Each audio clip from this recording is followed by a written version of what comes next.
Hello everyone, welcome to my YouTube channel start with Tanmay. आज send back for further verification under enquiry reason দিয়ে specific আলাদা আলাদা reason দিয়ে যাদের status দেখাচ্ছে তারা কীভাবে ক্লেম করবে এবং রিমার্কসে কী লিখতে হবে ও কী কী ডকুমেন্টস আপলোড করতে হবে, ঠিক আছে, সেটা আমি আজকের ভিডিওতে দেখাবো। আরেকটা কথা বলে রাখি, আন্ডার প্রসেস যাদের লেখা আছে তাদের কিন্তু কিছু ক্লেম করতে হবে না, তাটা অটোমেটিকলি ঢুকবে। সোশ্যাল সিকিউরিটিস gov.in পোর্টাল থেকে গিয়ে সিটিজেন লগইন আমরা ঢুকে মোবাইল নাম্বার দিয়ে লগ ইন করবো। কীভাবে স্ট্যাটাস চেক করতে আগের ভিডিওতে আমি সেটা জানিয়েছি, ঠিক আছে, সেটা আমি ডিসক্রিপশন বক্সে তার লিঙ্কটা দিয়ে দেবো।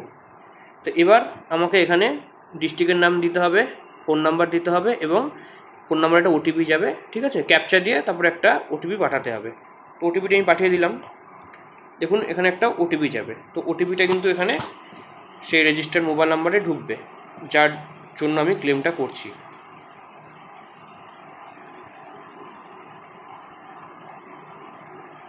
তো ওটিপিটা ঢোকার পর ভেরিফাই অ্যান্ড কন্টিনিউ করব। দেখুন এখানে তার আইডি নাম্বারটা শো হলো এবং তার স্ট্যাটাসটা দেখাচ্ছে কি more than 3 rooms in urban area.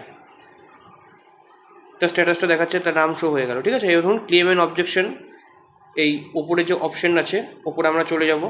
For further verification দেখাচ্ছে আন্ডার এনকোয়ারি। এই ক্লেম অবজেকশন অপশানে ক্লিক করব। এখানে গিয়ে আমি ক্লেম বাই অ্যাপ্লিকেন্টে ক্লিক করব। এখান থেকে যে বেনিফিশিয়ারির নামে ক্লেম করব তার নামের পাশে ক্লিক করব।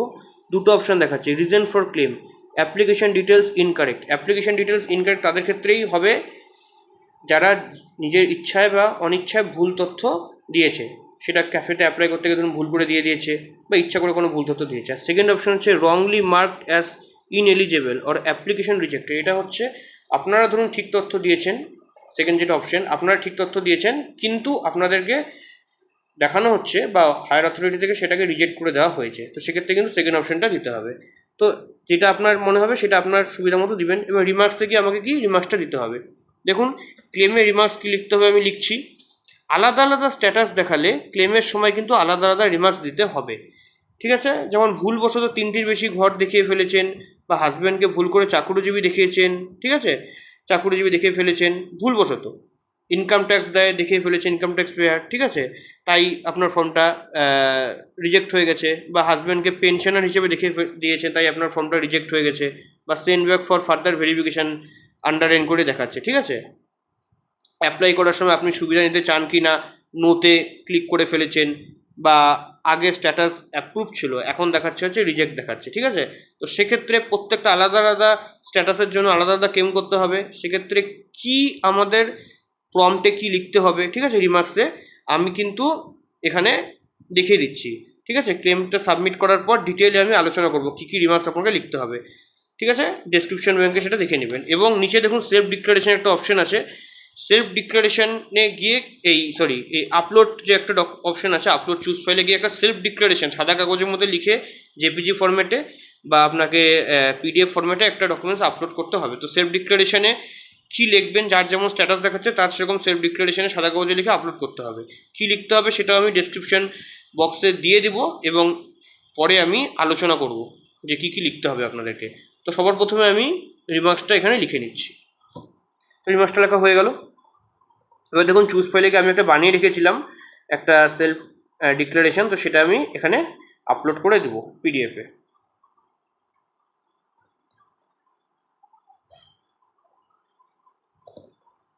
তো আপলোড করা হয়ে গেল। এবার আমি একবার দেখে নিলাম, ঠিক আছে, দেখে নিয়ে এই সাবমিট ক্লেম করে আমি এটাকে আমার ক্লেমটাকে সাবমিট করে দিলাম। দেখুন আমার ক্লেমটা এখানে দেখা সাকসেস সাবমিটেড। ট্র্যাক ক্লেমে ক্লিক করব। ট্র্যাক ক্লেমে গিয়ে কিন্তু আমি আমার ক্লেমটা দেখতে পাবো। রেফারেন্স নাম্বার হয়ে গেল, দেখাচ্ছে এখন পেন্ডিং। তো এটা আমি অলরেডি যেহেতু সাবমিট করলাম, এরপরে হায়ার অথরিটি এটার উপরে কাজ করবে এবং তার পরবর্তী স্ট্যাটাসটা আমাকে জানাবে। এরপরে আপনারা নেক্সট এরকম যদি আপনাদের দেখায় এবং প্রত্যেক জনের যদি আলাদা আলাদা স্ট্যাটাস দেখায়, তো আমরা যখন ক্লেম করব তখন কি রিমার্কসটা দিব সেটা আমি এখন দেখাচ্ছি। প্রত্যেকটার ক্ষেত্রে কিন্তু আলাদা আলাদা রিমার্কস দিতে হবে। আর যেগুলো আপনাদের আন্ডার প্রসেস থাকবে সেগুলো কিছু করতে হবে না, সেগুলো অনেক অ্যাপ্রুভড হয়ে অটোমেটিক কিন্তু টাকা ঢুকছে, সেগুলো কিছু করতে হবে না। কিন্তু send back for verification under enquiry with remark without remark যদি কিছু থাকে সেক্ষেত্রে আপনাদেরকে সবাইকে ক্লেম করতে হবে। তো দেখুন প্রথমটা কি আছে, যদি এরকম থাকে আমি বাংলায় এখানে লিখে দিয়েছি আপনাদের সুবিধার জন্য, যে আগের মাসে দেখেছিল অ্যাপ্রুভড, এই মাসে দেখাচ্ছে শুধু send back for further verification, আর কিচ্ছু লেখা নেই। সেক্ষেত্রে কি রিমার্কস নিতে হবে সেটা কিন্তু আমি এখানে লিখে দিয়েছি, ঠিক আছে। তো এই রিমার্কসটা আপনারা বসিয়ে দিবেন কপি পেস্ট করে। এটা আমি ডিসক্রিপশন লিঙ্কেও এই রিমার্কসগুলো দিয়ে দিব। আর এখানে অ্যাপ্লিকেশন আইডি, আপনার মাই অ্যাপ্লিকেশন আইডিতে এখানে অ্যাপ্লিকেশন আইডি শুধু বসিয়ে দিবেন। আর যদি না থাকে অ্যাপ্লিকেশন আইডি, যদি অফলাইনে করেন তাহলে পরে আধার নাম্বারটা এখানে বসিয়ে দিবেন, ঠিক আছে। তারপরে যদি কারো এরকম স্ট্যাটাস দেখায় যে 3টি বা তার কম ঘর আছে, তবুও তার স্ট্যাটাস দেখাচ্ছে rejected or send back for further verification দেখাচ্ছে, এবং পাশে লেখা আছে more than 3 rooms in urban area, সেক্ষেত্রে সে কি দেখবে, কি লিখবে যে তার 3টি বা তার কম ঘর আছে কিন্তু তাও তাকে রিজেক্ট দেখানো হয়েছে। এখানে কিন্তু দুটো অপশন থাকে, ঠিক আছে। আগে আমি ভিডিওতে দেখালাম যেটা, যে একটা হলো অ্যাপ্লিকেশন ডিটেলস ইনকারেক্ট, যদি আপনারা ইচ্ছাকৃতভাবে অনিচ্ছাকৃতভাবে কোনো ভুল তথ্য দিয়ে থাকেন তাহলে প্রথমটা সিলেক্ট করতে হবে। আর সেকেন্ডে যেটা থাকে সেটা হলো রংলি মার্কড অ্যাজ ইনএলিজিবল বা রিজেক্টেড। এক্ষেত্রে আপনারা সব ঠিক তথ্য দিয়েছেন কিন্তু ডিপার্টমেন্ট বা ওপর থেকে আপনাদেরকে রিজেক্ট হিসাবে বিবেচিত করা হয়েছে বা আপনাদেরকে ফার্দার ভেরিফিকেশনের জন্য পাঠানো হয়েছে, সেক্ষেত্রে সেকেন্ড অপশনটা।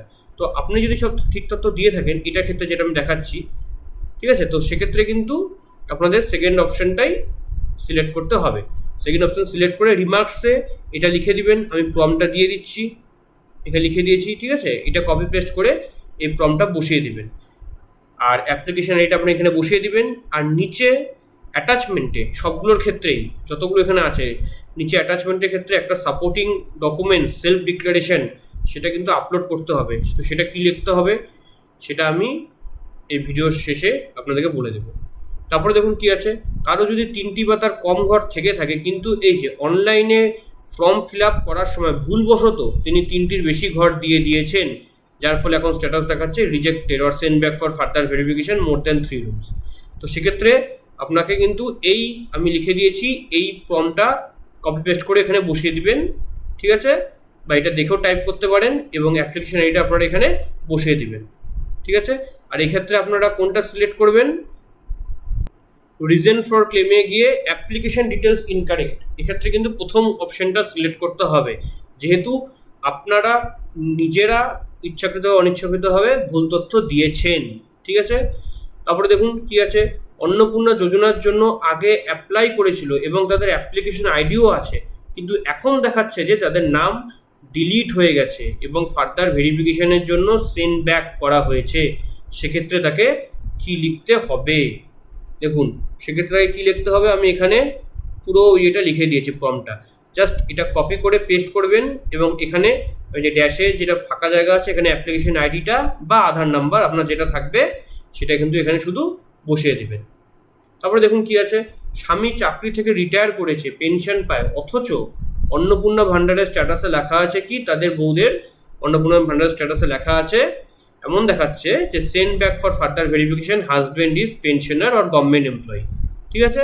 তো সেক্ষেত্রে রিমার্কসে আপনারা কী লিখবেন, দেখুন রিমার্কসে কী লিখতে হবে আমি এটা পুরো সুন্দরভাবে লিখে দিয়েছি, ঠিক আছে। যদি পেনশনার হন তাহলে পেনশনাররা কী লিখবেন আপনাদের রিমার্কসে এটা লিখে দিয়েছি। এবং এক্ষেত্রে কিন্তু আপনাদের রিজন ফর ক্লেমে wrongly marked as ineligible or রিজেক্টেডটা সিলেক্ট করতে হবে, কারণ আপনারা ঠিক তথ্য দিয়েছিলেন অথচ তারা আপনাদেরকে যে অযোগ্য হিসেবে বিবেচিত করেছে। তারপরে দেখুন, স্বামী সরকারি চাকরি করে না বা ইনকাম ট্যাক্স দেয় না, কিন্তু অন্নপূর্ণা ভান্ডারে অ্যাপ্লাই করার সময় ভুলবশত টিক হয়ে গেছে, যে ধরুন আপনারা অন্নপূর্ণা ভান্ডারের যেটা অনলাইনে ফর্ম ফিল আপ করেছেন বা নিজেরা করেছেন, সেখানে ভুলবশত আপনাদের হাজব্যান্ডদেরকে সরকারি চাকরিজীবী হিসাবে দেখিয়ে দিয়েছেন বা ইনকাম ট্যাক্স দেয় সেটা দেখিয়ে দিয়েছেন, কিন্তু আদতেও সেটা তার ওনারা করে না। তাহলে এক্ষেত্রে আপনাদের রিজন ফর ক্লেমে প্রথম অপশনটা এখানে সিলেক্ট করতে হবে। প্রথম অপশনটা সিলেক্ট করতে হবে আপনাদের, যে অ্যাপ্লিকেশন ডিটেলস ইনকারেক্ট দিলেন, তারপরে আপনাদের যে রিমার্কসে এটা লিখে দিবেন, আমি পুরোটা লিখে দিয়েছি, আমি এখানে আর বলছি না, এই পুরোটা কপি পেস্ট করে বসিয়ে দিবেন এবং এখানে আপনাদের অ্যাপ্লিকেশন আইডিটা ও আধার নাম্বারটা এখানে সুন্দর করে বসিয়ে দিবেন, ঠিক আছে। এবং তার নিচে সাপোর্টিং ডকুমেন্টসের সেলফ ডিক্লারেশন দিতে হবে, সেটা কী দিতে হবে সেটা আমি দেখিয়ে দিচ্ছি।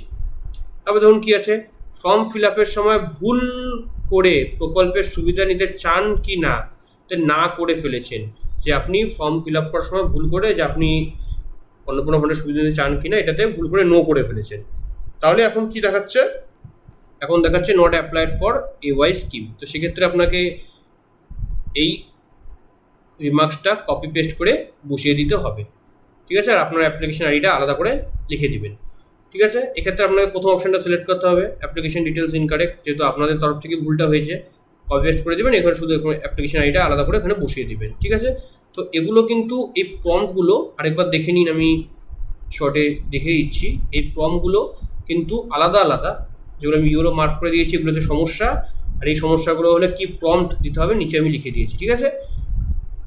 দেখে নিন একবার। তো এগুলো কিন্তু আলাদা আলাদা ক্ষেত্রে, আলাদা আলাদা সমস্যার জন্য আলাদা আলাদা ক্ষেত্রে কিন্তু এই প্রম্পটগুলো কিন্তু আপনাদেরকে বসাতে হবে, একবার দেখে নিন। এটা আমি ডেসক্রিপশন লিঙ্ক করে প্রম্পটগুলো আপনাদের জন্য দিয়ে দেবো।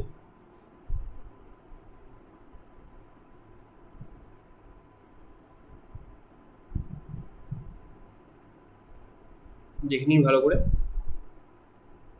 এবং এর নিচে আপনাদেরকে একটা সেলফ ডিক্লারেশন আপলোড করতে হবে, সাদা কাগজের মধ্যে লিখে সেটাকে আপলোড করতে হবে। তো সেটা কি লিখতে হবে সেটা আমি দেখিয়ে দিচ্ছি। তো এটা আপনারা ভিডিওটা জুম করে একবার দেখে নিতে পারেন, আপনাদের যে জায়গাগুলোতে আপনাদের যে সমস্যা আছে সেটা কি আছে। ডেসক্রিপশন লিঙ্কও দিয়ে দেবো, সেখান থেকে কপি পেস্ট করে আপনারা জাস্ট ক্লেম করার সময় বসিয়ে দেবেন। দেখুন সেলফ ডিক্লারেশন, এটাকে আপনাকে সাদা কাগজের মধ্যে কিন্তু লিখতে হবে। তো আমি পুরোটা লিখে দিয়েছি, কীভাবে লিখতে হবে কী লিখতে হবে সব আমি বলে দিচ্ছি। এটাকে সাদা কাগজের মধ্যে লিখে সেটাকে জেপিজি বা পিডিএফ ফরম্যাটে 200 কেবির মধ্যে আপনাদের যে রিমার্কসটা দিলেন তার নিচে সেলফ ডিক্লারেশনে চুজ ফাইলে গিয়ে আপলোড করতে হবে, ঠিক আছে। দেখুন স্বঘোষণাপত্র আপনারা লিখলেন, প্রাপক মাননীয় হবে, এটা মন্ত্রী মহাশয়া, দপ্তর নারী ও শিশু কল্যাণ দপ্তর, আপনার দপ্তরের নামটা এখানে লিখে দিবেন। এই যে দপ্তরকে আপনারা চিঠিটা করছেন শিশু কল্যাণ দপ্তরকে, ঠিক আছে, বিষয়টা এখানে লিখে দিলেন, ঠিক আছে। এটা আমি ডেসক্রিপশন লিঙ্কে দিয়ে দিব কী লিখতে হবে। তো বিষয়টা আপনারা এখান থেকে লিখে দিলেন, স্বঘোষণাপত্র ব্যাপারটা মাননীয় মহাশয়া লিখে আমি, আপনার নাম, আপনার পিতা মাতার নাম এখানে দিয়ে দিলেন, ঠিক আছে। স্বামীর নাম, আপনার যদি বিয়ে হয়ে থাকে স্বামীর নাম দিয়ে দিবেন। ঠিকানা, আপনার পুরো ঠিকানাটা এখানে লিখে দিবেন। অ্যাপ্লিকেশন আইডি, আপনার পুরো অ্যাপ্লিকেশন আইডিটা কিন্তু লিখে দিতে হবে, ঠিক আছে। এই মর্মে ঘোষণা করছি যে অন্নপূর্ণা ভাণ্ডারের যোজনায় আবেদনপত্র ভুল করার জন্য অসাবধানতাবশত বা ভুলবশত আমার পরিবারের তথ্যের ক্ষেত্রে কিছু ভুল নির্বাচন বা প্রদর্শিত হয়ে গেছে, ঠিক আছে। তো এটা যেরকম লেখা আছে সেরকমই লিখবেন। এবার দেখুন প্রত্যেকজনে কিন্তু আলাদা আলাদা সমস্যা আছে, আমি একটা চিঠি ফরম্যাটই করছি, আপনাদের যে সমস্যাটা আছে সেটা লিখতে হবে। দেখুন যেরকম আপনার যদি 3টার বেশি ঘর রয়ে থাকে তাহলে কি লিখেছেন, আবেদনপত্রে ভুলবশত আমার পরিবারের 3টির বেশি ঘর রয়েছে বলে তথ্য দেওয়া হয়ে থাকতে পারে। আমাদের পরিবারে 3টির কম ঘর রয়েছে, ঠিক আছে, যে 3টির বেশি ঘর ভুলবশত দিয়ে ফেলেছি আমরা, কিন্তু আমাদের পরিবারের কি আছে 3টির কম ঘর রয়েছে, ঠিক আছে। এটা আপনারা লিখবেন না, যাদের ঘরের সমস্যা, ঘরের জন্য যাদের রিজেক্ট হয়েছে বা সেন্ডব্যাক এসেছে তারা কিন্তু এইটুকু লিখবেন না। তারা কি করবেন, এই ঘরের ব্যাপারটা লিখলেন, ঠিক আছে, এগুলো তারা লিখবেন না। তারা কি করবেন, এই 3টির কম ঘর রয়েছে লিখলেন, তারপরে একবারে চলে যাবে নিচে, যে কি আমি বিনীতভাবে অনুরোধ করছি যে আমার প্রকৃত পরিবার ও আর্থিক তথ্য যাচাই করে পোর্টালে প্রয়োজনীয় তথ্য বা ভুল সংশোধন করে দিন, এবং বাকি যেরকম আছে এই ফরম্যাটটা কিন্তু মানে এখান থেকে এইটুকু কিন্তু সবার ক্ষেত্রে সেম থাকবে, ঠিক আছে, এটুকু সবার ক্ষেত্রে সেম থাকবে। তারপরে নিচে যেটা লিখতে হবে ধন্যবাদ আনতে আপনার নাম পুরোটাই ডিটেলসটা দিয়ে দিলেন, ঠিক আছে। এবার যদি ধরুন কেউ চাকুরিজীবীর ক্ষেত্রে কি লিখবেন, তাহলে ঘরের ক্ষেত্রে এটা হয়ে গেল, এটুকু লিখবেন, তারপরে নিচে চলে যাবেন, বাকিটা লিখতে হবে না। চাকুরিজীবীর ক্ষেত্রে কি লিখবেন, যে ভুলবশত আমার স্বামীকে চাকুরিজীবী বা সরকারি চাকুরিজীবী অথবা আয়কর প্রদানকারী যদি ইনকাম ট্যাক্স হোল্ডার হিসেবে দিয়ে থাকেন, পোর্টালে ভুলবশত হিসাবে নির্বাচন করা হয়ে থাকতে পারে, কিন্তু বাস্তবে উক্ত তথ্য সত্যি নয় এবং আমার স্বামী সরকারি চাকরি করেন না বা আয়কর প্রদান করে না, ঠিক আছে, এইটুকু লিখলেন। তারপরে বাকিটা নিচে যেটা আছে আমি বিনীতভাবে অনুরোধ করছি, এটা কিন্তু সবার ক্ষেত্রে সেমই হবে, ঠিক আছে। দেখুন আমার স্বামী যদি পেনশন পেয়ে থাকে তাহলেও সেই পেনশনারটা কী করবেন, দেখুন আমার স্বামী যদি পেনশন পেয়ে থাকেন তাহলেও সেই পেনশন পরিমাণ অন্নপূর্ণা যোজনার নির্ধারিত আয়সীমার তুলনায় অনেক কম, অতএব শুধুমাত্র আবেদনপত্র পূরণের সময় ভুল তথ্য নির্বাচন হওয়ার কারণে আমার আবেদনটি রিজেক্ট হয়েছে অথবা সেন্ড ব্যাক ফর ভেরিফিকেশন অবস্থায় প্রদর্শিত হচ্ছে লিখে আমি বিনীতভাবে অনুরোধ করছি, যেটা আছে বাকিটা কিন্তু নিচের এইটুকু সবার ক্ষেত্রে সেম থাকবে, ঠিক আছে। এবার যদি কারো কী সমস্যা হয়, যে দেখুন আমি ফর্ম ফিল আপ করার সময় ভুলবশত প্রকল্পের সুবিধা নিতে চান কিনা অপশনে নোতে সিলেক্ট করে ফেলেছি, কিন্তু আমি আর্থিকভাবে দুর্বল ও সব দিক থেকে অন্নপূর্ণা ভাণ্ডার প্রকল্পের সুবিধা পাওয়ার উপযোগী করে আপনারা নিচের এই ফরম্যাটটা সেম বসিয়ে দিলেন। ঠিক আছে, তারপরে দেখুন কী সমস্যা থাকতে পারে। আমি গত মাসে অন্নপূর্ণা যোজনার জন্য আবেদন করেছিলাম, আমার অন্নপূর্ণার আইডিও এসেছে ও অ্যাপ্রুভডও হয়েছিল, কিন্তু এই মাসের স্ট্যাটাস দেখাচ্ছে রিজেক্টেড বা send back for further verification. আমি আর্থিকভাবে দুর্বল ও সব দিক থেকে অন্নপূর্ণা ভাণ্ডারের প্রকল্প সুবিধা পাওয়ার উপযোগী। তো কারো আগের মাসে অ্যাপ্রুভড হয়েছিল, আইডিও আছে, কিন্তু এই মাসে রিজেক্টেড দেখাচ্ছে, তো সেক্ষেত্রে তারা কিন্তু এই লাইনটা ইউজ করবেন এবং বাকি এই নিচের ফরম্যাটটা কিন্তু সবার ক্ষেত্রে সেম থাকবে। ঠিক আছে, তাই উপরের এই বডিতে তাহলে যার যেরকম সমস্যা আছে সে সেরকম লিখবেন। 3টির ঘরের বেশি রয়েছে অথচ 3টির বেশি ঘর রয়েছে দেখানো হচ্ছে, অথচ তার 3টির কম ঘর রয়েছে বলে সে এইটুকু পোর্শন লিখবে, বাকিটা লিখবে না, তারপরে একবারে নিচে চলে যাবে। ভুলবশত স্বামীকে চাকরিজীবী হিসেবে দেখানো হয়েছে অথচ চাকরি করে না, ঠিক আছে, বা আয়কর দেয় না হিসেবে দেখলে এইটুকু লিখবে, তারপরে একদম নিচে চলে যাবে। ঠিক আছে, পেনশনাররা যদি হয় তাহলে এই পোর্শনটুকু লিখবে, আর উপরেরটুকু আর এই অংশটুকু তাকে লিখতে হচ্ছে না, সে শুধু এইটুকু লিখলো, প্রথম লাইনটা লিখবে যে ক্ষেত্রে ভুল প্রদর্শিত হয়ে গেছে করে একবারে আমার স্বামী যদি পেনশন পেয়ে থাকে তাহলে সে পেনশনের পরিমাণটা লিখবে, লিখে একদম নিচের লাইনে নিচের প্যারাতে সেকেন্ড পেজে চলে যাবে। ঠিক আছে, একইভাবে ফর্ম ফিল আপের সময় যদি ইয়েসের জায়গায় নো করে থাকেন তাহলে জাস্ট প্রথম লাইনটা লিখলেন, তারপরে এগুলো থেকে কিছু লিখতে হচ্ছে না, একবারে ফর্ম ফিল আপের থেকে এইটুকু লিখে দেবেন। একইভাবে যদি অন্নপূর্ণা ভাণ্ডার আইডি আসে অ্যাপ্রুভ বা রিজেক্ট হয়ে থাকে, ঠিক আছে, অ্যাপ্রুভ দেখিয়েছিল আগে মাসে, এবার রিজেক্ট দেখাচ্ছে, সেটাতে প্রথম লাইনটা লিখবে, লিখে একবারে এই লাইনটা চলে যাবে, লিখে তারপরে নিচের এই যে পোর্শনটুকু এটা সবার ক্ষেত্রে সেম থাকবে। ওটা লাস্টে ধন্যবাদ আপনার নাম, মোবাইল নাম্বার, তারিখ এবং স্থান কোথা থেকে আপনি এই সেলফ ডিক্লারেশনটা লিখছেন সেটা দিবেন। তো এটা এক পেজের মধ্যেই হবে, আমি যেহেতু পুরোটা একসাথে দেখালাম, ঠিক আছে, সেই জন্য কিন্তু এটা 2 পেজে চলে এসেছে, কিন্তু এটা আপনাদের 1 পেজে করতে হবে। দেখুন আমি স্লোলি এটাকে জুম করছি, স্ক্রল করছি, একবার দেখে নিন যে আপনাদের কী লিখতে হবে। প্রত্যেকজনে আলাদা আলাদা সমস্যা থাকবে, কোন সমস্যার ক্ষেত্রে ঠিক আছে কী লিখতে হবে। আমি এখানে একটা তার আপনাদের সুবিধা হবে।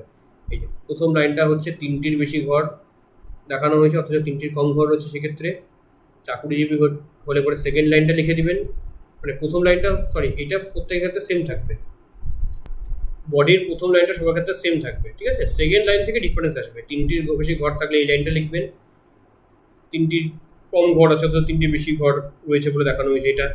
ঠিক আছে, চাকরিজীবী হলে এই লাইনটা লিখবেন, পেনশনার হোল্ডার থাকলে পরে এই লাইনটা লিখবেন। ঠিক আছে, ফর্ম ফিল আপের সময় ভুল করে ইয়েসের জায়গায় নোতে ক্রিয়েট করেছে বলে এই লাইনটা লিখবেন। আর যদি আপনার আইডি অ্যাপ্রুভড দেখানো হয়েছে অথচ আগের মাসে অ্যাপ্রুভ হয়েছিল, এই মাসে দেখা যাচ্ছে রিজেক্টেড, তাহলে এই লাইনটা লিখবেন। আর প্রথম লাইনটা সবার ক্ষেত্রে কমন থাকবে, তারপরে এই সেকেন্ড যেটা আছে এই সেকেন্ড পেজে যে লাইনগুলো দেওয়া আছে এটা কিন্তু সবার ক্ষেত্রে সেম থাকবে, কমন থাকবে। ঠিক আছে, তো এটা আপনার 1 পেজের মধ্যে লিখে জেপিজি বা পিডিএফ ফরম্যাটে 200 কেবির মধ্যে আপলোড করে তারপরে আপনার ক্লেমটাকে সাবমিট করে দিবেন। তারপরে উদ্বোধন কর্তৃপক্ষ দেখে সেভাবে নেক্সট স্টেপ বা নেক্সট অ্যাকশন নেবে। আপনারা ওই স্ট্যাটাস ক্লেম থেকে আপনারা ক্লেমটার কোন পর্যায়ে আছে বা কিসে আছে সেটাকে আপনারা মাঝে মাঝে চেক করতে পারবেন। তো আশা করি ভিডিওটি ভালো লেগেছে, ভালো লেগে থাকলে আপনার চ্যানেলটিকে সাবস্ক্রাইব করবেন এবং এই ধরনের ইনফরমেটিভ ভিডিও দেখার জন্য পাশে থাকবেন। ধন্যবাদ।